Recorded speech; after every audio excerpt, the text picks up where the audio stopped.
Imagina un evento que no solo muestra al mundo los inventos más novedosos, sino que además atrae a la mayor cantidad de personas concentradas en una sola ciudad. Antes de los multitudinarios eventos deportivos como las Olimpiadas modernas y los Mundiales de fútbol, existieron las ferias o exposiciones universales. Y cuando hablamos de que eran multitudinarias, hablamos de millones y millones de personas. La fiebre del ser humano por las ferias mundiales comenzó como una excusa para que las grandes ciudades e incluso imperios de la época pudieran mostrar sus avances en tecnología, agricultura e incluso arquitectura para el resto del mundo. Aunque no todos los historiadores están de acuerdo en cuál puede considerarse como la primera exposición mundial, publicaciones de renombre como Time Magazine y The Smithsonian Mag toma en consideración la exposición de Crystal Palace de Londres de 1851 como punto de partida. Aún así, es de gran importancia mencionar las ferias antecesoras a la de Londres, que marcaron el camino para que el evento en Reino Unido pudiera ocurrir. Eventos como la primera exhibición industrial en Bohemia, Praga, que fue la primera exhibición industrial no solo de Praga, pero de toda Europa, y que también sirvió como escenario para la coronación del rey Leopoldo II. Y por supuesto mencionar la Exposición Industrial Francesa de 1844, donde se demostraban los avances tecnológicos en la industria y la agricultura. Allí también se introdujo por primera vez lo que sería el antecesor de la calculadora moderna e incluso el daguerrotipo. Las exposiciones fueron tomando forma, interés y mayor importancia por parte de las naciones desde la de Crystal Palace. Los países competían por demostrar sus avances en lo que se denominó la era industrial de las exposiciones universales. A pesar de que muchos de ellos habían sufrido grandes estragos por diferentes guerras, como es el caso de Estados Unidos en la Feria Mundial de Filadelfia de 1776, solo 11 años después del fin de la Guerra Civil que devastó la población del país. Para la 10ª Exposición Mundial, organizada en París en 1889, los visitantes alcanzaban la suma de 32 millones, casi la población total de Francia. Por supuesto, Francia tenía un as bajo la manga. Presentaría en esta feria un monumento de 330 metros de altura, el más alto del mundo, con elevadores y 3 pisos al que podían acceder los curiosos visitantes, al que llamarían Torre Eiffel, en honor a Gustave Eiffel, dueño de la compañía que construyó y diseñó la torre. El motivo de tan monumental empresa era celebrar los 100 años de la Revolución Francesa. Por supuesto, el evento debía generar ingresos para la nación, con una inversión de 41.500.000 francos, lo que serían aproximadamente 150 millones de euros ajustados a la actualidad. Y gracias a las múltiples tarifas que costaban las distintas atracciones, Francia logró recaudar 8 millones de francos luego de semejante inversión. Curiosamente, esta fue la última exposición que generó algún ingreso para la nación. Las siguientes fueron pérdidas económicas. Un factor bastante interesante a destacar es que, debido a su temática de celebrar los 100 años de la Revolución Francesa y el derrocamiento de su monarquía, las grandes monarquías de Europa se opusieron a participar, tales como Alemania, el Imperio Austrohúngaro, Bélgica, España, Reino Unido, entre otros. Dentro de los espacios más emblemáticos de esta exposición se encontraban el Jardín Champ de Mars, la Galería de las Máquinas y el Palacio de las Artes, e incluso el Palacio Trocadero, un edificio maravilloso que se construyó para la Exposición Universal de 1878. Este auditorio, que lograba albergar 4.600 asientos, no tenía la intención de durar más allá del evento, pero se mantuvo en pie hasta el año 1935, año en que lo desmantelaron para erigir otro edificio emblemático de París, el Palacio de Chaillot. 4 años después llegaría el turno de Chicago, la Exposición Mundial de Columbia, celebrando los 400 años desde el encuentro de Europa con América. Esta exposición ha sido una de las más recordadas, e incluso cuando se asocia el concepto de exposición mundial o feria universal, inequívocamente viene a la memoria de los historiadores la de Chicago. La principal inspiración para esta exposición fue la arquitectura de Bellas Artes y neoclásica, tratando en lo posible de asemejarse al estilo europeo de las exposiciones anteriores. A esta asistieron 27 millones de personas y fue una ocasión para que los Estados Unidos impusieran su imagen de poderío, sobre todo al finalizar un siglo marcado por la influencia europea en el mundo. La feria cubría 2.8 kilómetros cuadrados y presentaba hasta 200 edificios, algunos construidos solo para la ocasión, con material prácticamente desechable, pero muchos otros sí perdurarían por mucho más tiempo.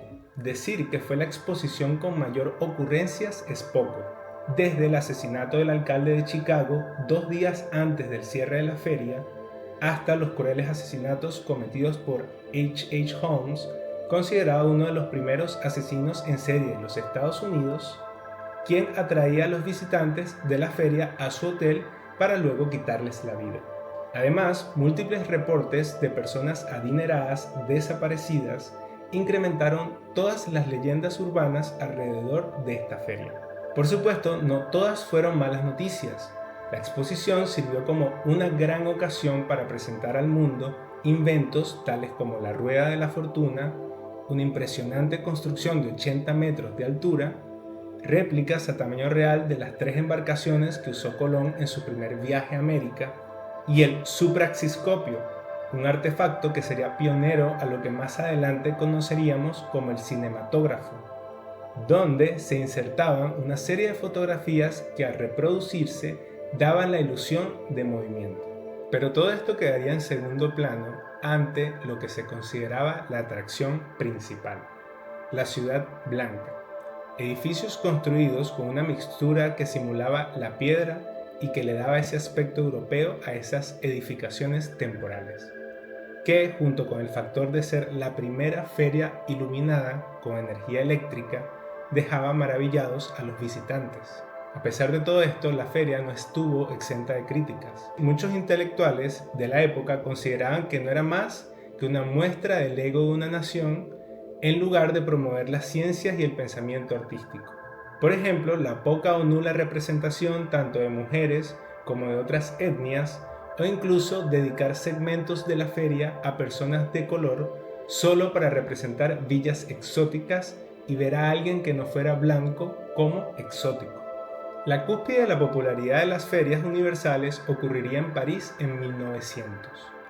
Después de esta ocasión disminuiría el interés del público por asistir y de las naciones por invertir millones en su creación.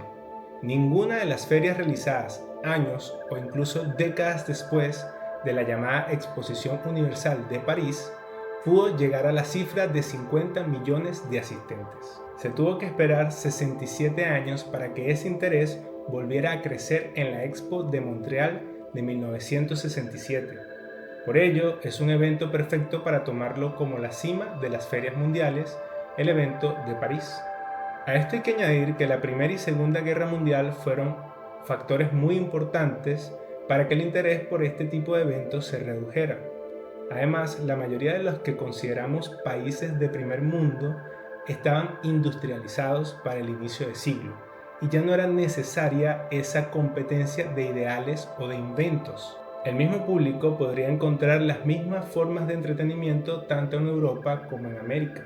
La Exposición Universal de París se llevó a cabo en el año 1900 con el motivo de celebrar el siglo que había terminado y ver los adelantos del nuevo siglo. Durante 7 meses ocurrió este evento, utilizando como escenario prácticamente los mismos espacios que se usaron en la de 1889, con la adición de tener las Olimpiadas de verano en el mismo lugar. Invenciones como la línea de tróley, escaleras y autos eléctricos, films con sonido, entre otros, fueron las novedades que pudieron conocer los asistentes. Cabe destacar los múltiples edificios que se crearon para la ocasión, como lo fueron el Gran Palacio de los Campos Elíseos, el Puente Alexander III